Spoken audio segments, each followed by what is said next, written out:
दोस्तों, क्या आपने कभी ऐसा महसूस किया है कि आपका दिमाग हमेशा कुछ न कुछ सोचता रहता है? कभी अपने अतीत के बारे में, कभी भविष्य के बारे में। इस सोच विचार में हम अक्सर अपना वर्तमान खो देते हैं। आज की ये कहानी उन लोगों के लिए है जो बहुत ज़्यादा सोचते हैं। चलिए शुरू करते हैं इस प्रेरणादायक सफ़र को। यह कहानी एक छोटे से गांव की है, जहां एक युवक विकास रहता था।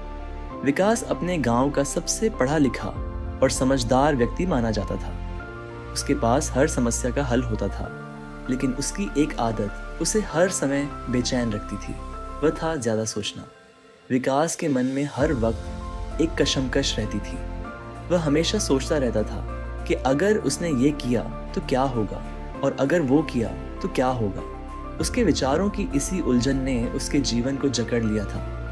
विकास के माता पिता ने उसे कई बार समझाया कि वह इतना ज़्यादा न सोचे, लेकिन विकास की आदत थी कि वह हर छोटी बड़ी चीज़ के बारे में सोचता रहता। अगर उसने कोई काम शुरू करना होता तो वह उसके अच्छे बुरे परिणामों के बारे में सोच सोचकर परेशान हो जाता। वह अक्सर अपने भविष्य के बारे में सोचता था।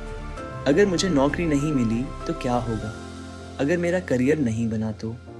वह भविष्य की चिंता में इतना डूब जाता कि उसे अपने आज की अहमियत ही नहीं समझ में आती। एक दिन गांव में एक बुजुर्ग व्यक्ति आए।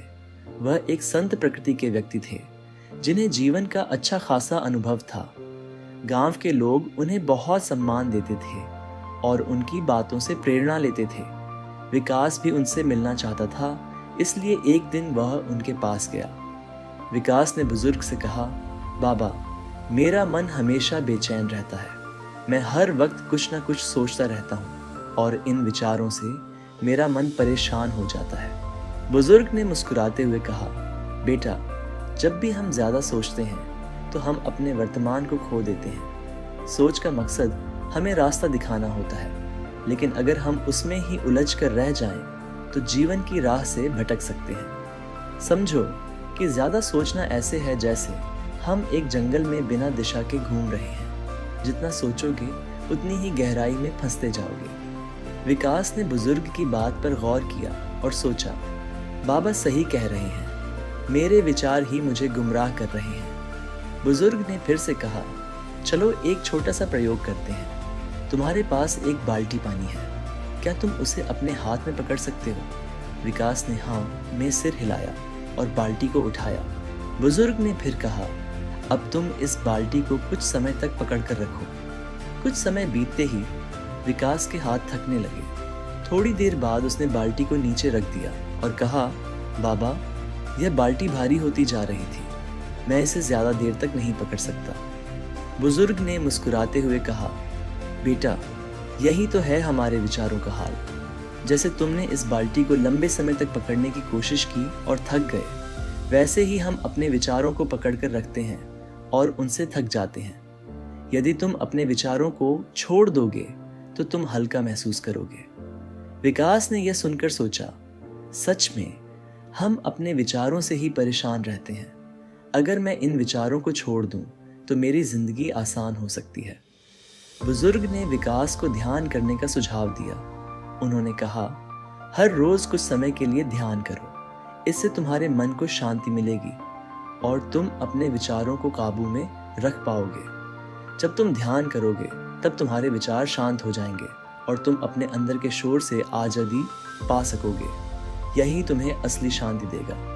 विकास ने बाबा की सलाह मानी और धीरे धीरे ध्यान करना शुरू किया। कुछ ही समय में उसे महसूस हुआ कि विचारों का बोझ हल्का हो रहा है।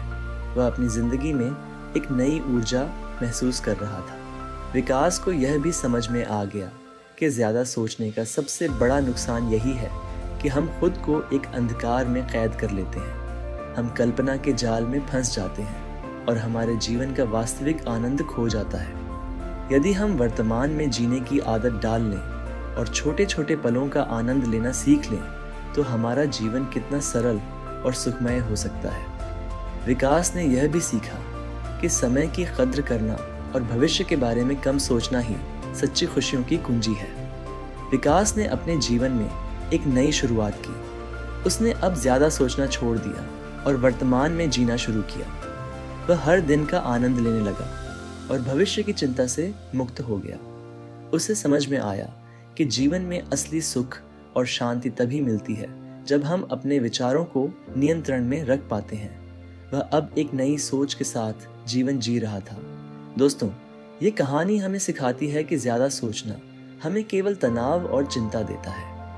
यदि हम अपने विचारों को छोड़कर वर्तमान में जीना सीख लें तो जीवन में हर चुनौती का सामना करने का साहस हम पा सकते हैं। तो दोस्तों, अगर आप भी ज्यादा सोचते हैं तो इस कहानी को याद रखें।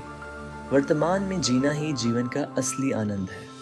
आशा है आपको इस कहानी से प्रेरणा मिली होगी। अगर ये वीडियो पसंद आई हो तो लाइक करें, सब्सक्राइब करें और कमेंट में बताएं कि आपने क्या सीखा।